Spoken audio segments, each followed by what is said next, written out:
Sometimes people ask me, Billy, how did you find out that complicated piece of information? Or Billy, why do you know about this specific topic? Where did you learn that from?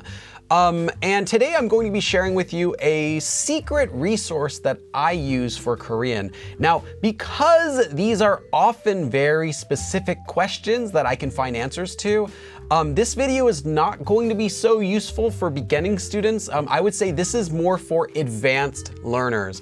Beginners, however, you don't really need to know why a certain sound change rule exists, or how spelling changed with a word, or an origin of a specific word, but don't let me tell you what to do. Anyway, so today I'm going to be sharing with you my secret resource for learning Korean, and that is 국립국어원, or the National Institute of the Korean Language. This institute is the authority on the Korean language. They write the rules today for everything from spelling to pronunciation to grammar and everything in between. Now, language, of course, isn't just a set of rules. It's how people speak. It's how people use the language. So this institute doesn't create Korean at all. It already exists. But they do influence Korean, how people use Korean, quite a lot. For example, if native speakers were to start using a specific grammar form or a word incorrectly,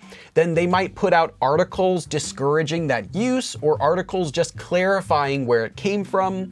And in order to do this, they are composed of a lot of smart people who are well educated on the rules of Korean, the origins and linguistics and everything about that. And if you have a Korean question that's a little bit more complicated than something that a grammar book or a lesson would cover, it's probable that they would have an article or two about it. And in fact, I use this as well myself as an extra reference whenever I'm writing my lessons to make sure I can give you the most accurate information. And I would say they are the most trustworthy source about the Korean language. So I'll talk about its pros and cons in a moment, but I just want to first share with you my secret for how I use them.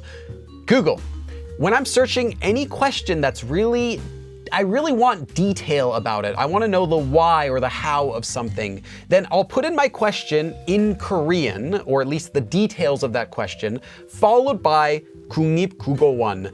And often the first one or couple results will be from their website with articles about that exact topic that I wanted to know. And when you do that search, you'll see the results will come up from either korean.go.kr, that's their website, or even from their Twitter page, where they also will answer questions. That is 우리말365. So either of those. And again, this is only for advanced learners. If you're a beginner and you're typing your questions in Korean and asking the authority on the Korean language, it might be a bit of a waste of your time. You could probably get a much faster answer just Googling your question in English completely, because there's probably already articles about every beginner and intermediate topic. So again, this is mostly more for advanced, maybe high intermediate level stuff. Another tip related to this is that if you can't find your question on Google, so you've searched Google and you've even searched 국립국어원 and you can't find it still, it's something really uncommon,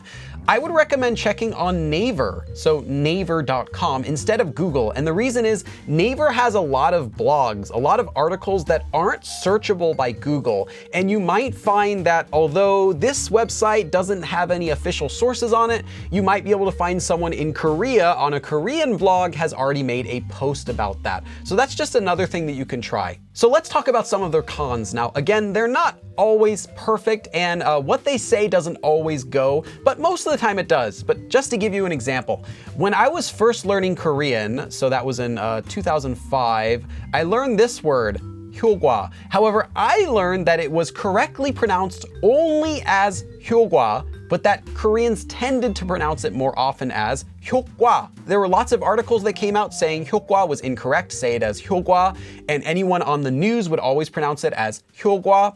However, everyone still said hyokwa. And in fact, if you said hyogwa, it would sound like you were purposely trying to pronounce the word more fancy, like it sounded a bit formal. And eventually in 2017, 국립국어원 relented and decided, okay, both of these are acceptable pronunciations for the word 효과. You can use either 효과 or 효과.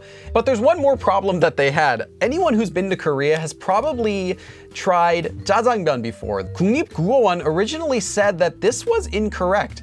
They said that due to this word having come from Chinese characters, it shouldn't be jjajangmyeon, but jjajangmyeon. And every single restaurant that sold it on every menu, on every store sign said jjajangmyeon. So they were really trying to push this idea of spelling it as jjajangmyeon due to the Chinese characters that nobody was interested in following. And because of that, they actually got a lot of backlash. Eventually, they changed their mind and they said, okay, jjajangmyeon is correct or jjajangmyeon is correct.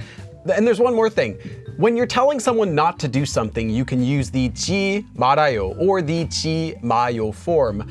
But 국립국어원 consistently was saying 지 말아요, this sort of form, 말아요, was incorrect and that you should be saying 마요. But people were still saying 하지 말아요. And this went on all the way until 2015 when 국립국어원 finally said, all right, 말아요 is acceptable. So if people still use something despite them saying that it's inaccurate, well then eventually they're going to relent and say, all right, that's acceptable. But that's kind of a pro for them. That's a good thing, I would say, because at the same time as they are trying to keep Korean grammatically accurate, at least as much as possible, they're trying to enforce the rules. They are not blind to see that Korean is what people use. Korean is the language that people speak, that it's not just a set of rules. So they are willing to adjust their official rules, their official documentation, according to what most people in Korean are actually using. And I think that's a good thing. So you can trust them that they're going to give you accurate information about the language, even though sometimes they can cause controversy or they're not always going to have the right answers for everything. So at least you can trust that if you want to know something about Korean and you want the most accurate source about it, that you can search using 국립국어원 and get that right away. So did you enjoy this video? Would you like to see more videos like this? Please leave a like or comment on the video and make sure to subscribe for more.